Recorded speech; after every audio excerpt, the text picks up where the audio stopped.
Hi, we're Sociolinguistic Sharknado. Hi, I'm Hollis. I'm Inju. I'm Rosalind. And I'm Rose. We decided to see if the language used to talk about immigration varies based on age groups. To figure this out, we performed an ethnography where we split participants into 4 groups. Each group had 5 participants. G1 represented ages 18 through 25, G2 ages 26 through 30, G3 ages 31 through 60, and G4 being ages 60 plus. To gather data, we conducted face-to-face interviews where we asked 5 questions along with a few background questions. These questions were, what are the benefits and drawbacks of immigration? What are your thoughts on the various arguments surrounding immigration? How do you feel about country borders? What do you think about establishing a national language for the US? And lastly, what do you think about the increasing amount of immersion schools that are staffed by immigrants? We also collected data in online spaces, searching Reddit, YouTube, Facebook, and Tumblr for comments related to our questions. The idea was to see if the language used online mirrored the language we observed in face-to-face interviews. Unfortunately, it was difficult to tell commentators' ages on these websites. While we noticed many trends within the language used by participants, none of them held true to our original hypothesis. Check this out. When talking about immersion schools, each of these participants mentions language and culture. These are Caitlin and Max. They are both part of the G2 age range. They obviously know language and culture. Immigrants means they know the language and culture. This wasn't limited to G2, however. Florence is in the G3 range, and Ross is in the G4 range. It brings the language and culture to the kids! New culture and language. Although their opinions varied, regardless of age, the participants talked about immigrant language teachers' connection to language and culture, and they valued it. Another trend throughout the groups was the idea of immigrants moving to find a better life. Queen and Grain are both G1. People are just trying to have a better life. They can get a better situation. Allows people to get out of a bad situation and potentially make a better life for themselves in America. Hua is G2. I see everything here is better. My life is better. We even found similar wordings in a Reddit post. We do need people who will want to come here and make a better life for them and theirs. Across age groups, the participants talked about how immigration makes a better life for immigrants. This shows even more similarities between age sets. We also found that discussion on legal versus illegal immigrants was present throughout almost every age group as well as online. This is Bradley, Hogarth, and Gwen. They all belong to the G1 age group.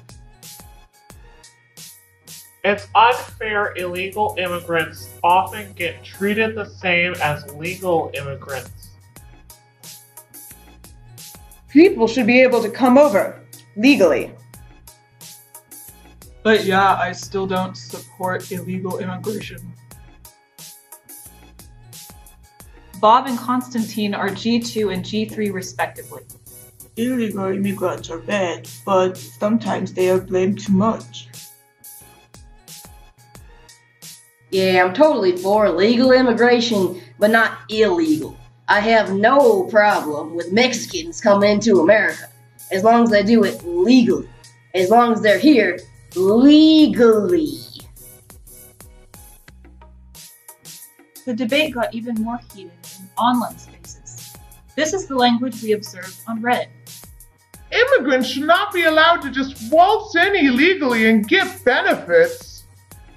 I don't understand the immediate labeling of anyone who says they don't want illegals in their country as a racist.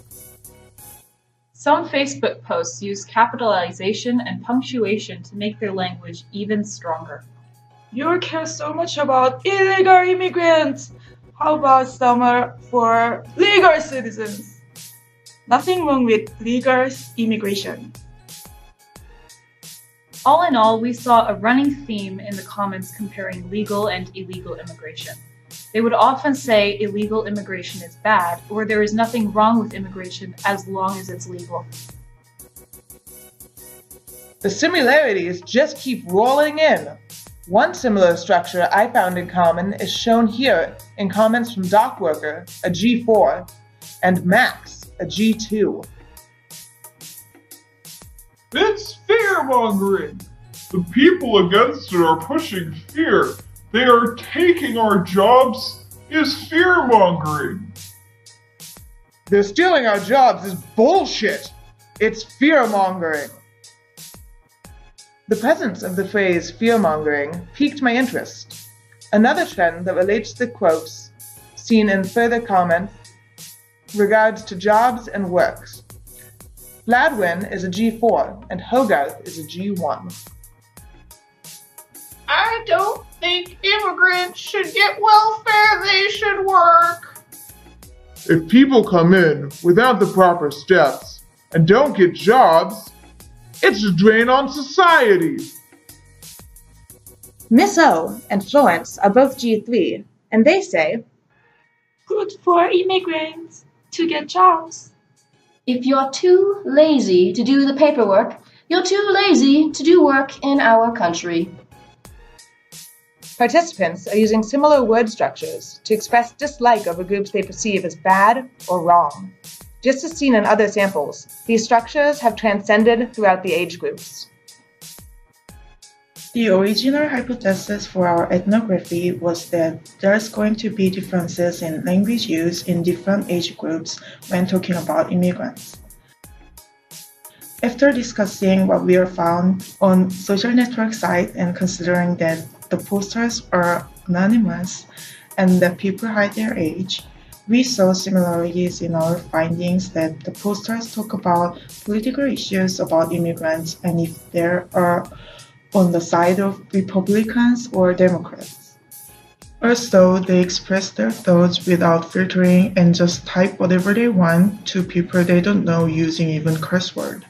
Within each site, these posts had similar structures and fears as well as holding linguistic similarities to our in-person interview.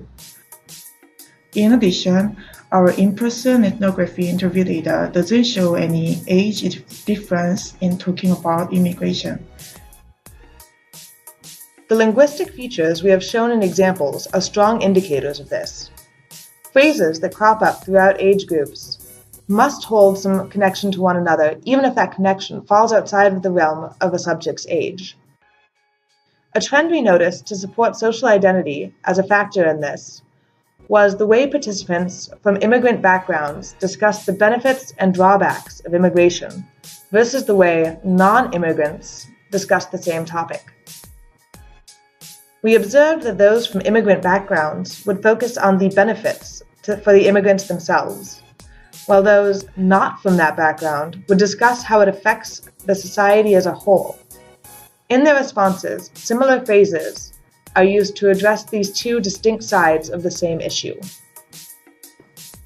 Gathering more information on a subject's background might help shed more light into the trends we observed, but since we did not focus on that aspect within our ethnographic method, we unfortunately can only hypothesize on the causes of these trends, but we strongly suspect that it is tied into other factors outside of one's age. In general, we found that the way people talk about immigration has more to do with how one socially identifies. This is a particularly poignant point, as the United States is currently experiencing a divisive political time in its history, where many groups isolate themselves from other ideological groups through their language. By looking at the way this language radicalizes groups, it becomes possible for these sects to become self-aware and more capable of real communication. This is not to demonize political affiliation, but to draw attention to the social processes reflected in language use that reveal potentially harmful social division, that which is not conducive to productive conversation. Our study was not able to lead to a better understanding of immigration in the United States through the lens of age sets, since all groups shared linguistic features, but it did eliminate it as a major contributor. Even though our original hypothesis didn't hold true, we believe that this could be a valuable research project going forward if a few changes were made. Since our original data groups were small, future research projects should include a larger sample size for each age group in order to find a more cohesive conclusion. We could also find more scholarly sources to tap into the rhetoric surrounding our research topic, such as if there's any existing research documenting research changes in age gap thinking. Another vein of research we could follow in the future in relation to our conclusion could be how language and ideology relate on the topic of immigration, since that is the conclusion we came to in this research study.